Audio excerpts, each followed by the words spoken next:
జీ5 ఉండగా మీ favourite TV shows ని మీరు అస్సలు మిస్ అవ్వలేరు. Complete free. ఇక ఈ ఇంటితో నాకు నా అల్లుడికి నా కూతురికి ఏ సంబంధము లేదు. నా అల్లుడిని నా కూతుర్ని నాతో తీసుకెళ్తాను.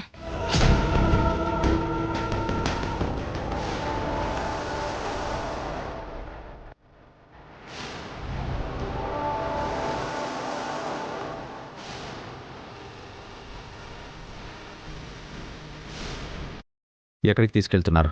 ఈ దరిద్రపు కొంప నుంచి బెటర్ ఇంటికి.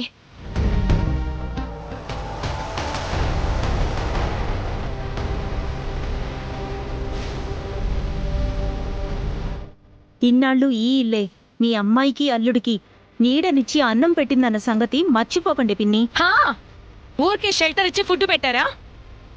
గాడిద చాకరీ చేయించుకోలేదు. ఇకపై నా అల్లుడికి కూతురికి ఇక్కడ చాకరీ చేయాల్సిన పని లేదు. నా అల్లుడికి నేను ఒక మంచి కంపెనీలో మేనేజర్ జాబ్ చూశాను. దర్జాగా కాలు మీద కాలు వేసుకొని బ్రతుకుతాడు. బేబీ, వెళ్ళి నీ లగేజ్ తెచ్చుకో.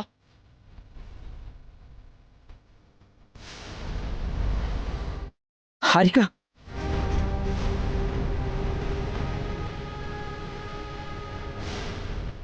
దయచేసి మమ్మల్ని విడదీయకండి అంటే అఖిల్ రాడు. నీకింకా విషయం తెలియనట్టుంది భాస్కర్. అఖిల్ మాతో రావటం కాదు, అఖిలే ఇక్కడికి రాడు.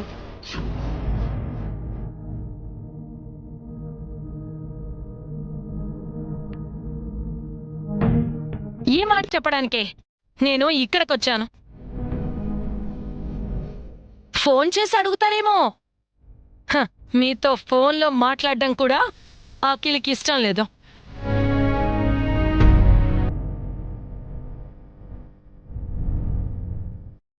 మీరు మాకు ఎంత దూరంగా ఉంటే అఖిల్కి అంత మంచిది. మీరు అఖిల్ మంచి కోరేవారే అయితే అఖిల్ని మర్చిపోండి. ఇకపై అఖిల్ మీ అన్నదమ్ముల్లో ఒకడు కాదు, నా ఏకైక అల్లుడు.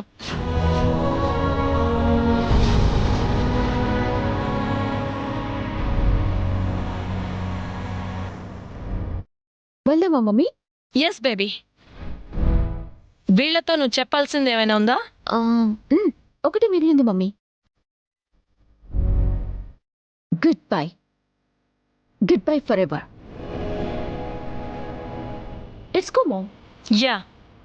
హారిక, తొందరపడకు. నువ్వు ఏంటి కోడలివి. ఆడపిల్ల అత్తారింట్లో ఉండటమే మంచిది. ఇలా వెళ్ళిపోకూడదు. ఏంటి నీ చాదస్తాం? ఇదేమైనా హారిక అత్తారిల్లా? నువ్వు అభి ఉంటున్నా అత్తే ఇల్లు. నీ కొంపలో ఉండాల్సిన కర్మ దానికేంటి? మీరు కూడా ఏంటి పిన్ని, హారిక నాపాల్సింది పోయి.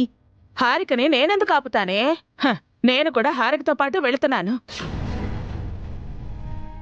ఈ అబ్బిగాడి దగ్గర అడ్డమైన గొడ్డు చాకరీ చేయడం కంటే నా చిన్నల్లుడి దగ్గర హాయిగా ఉంటాను.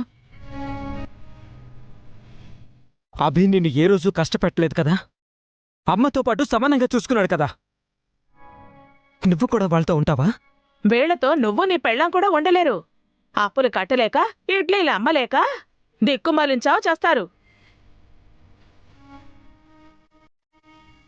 నా మాట విని మీరు కూడా పెట్టే బెడ సర్దుకుని ఇక్కడి నుంచి దుకాణం ఎత్తేసేయండి. పదండి శిశు.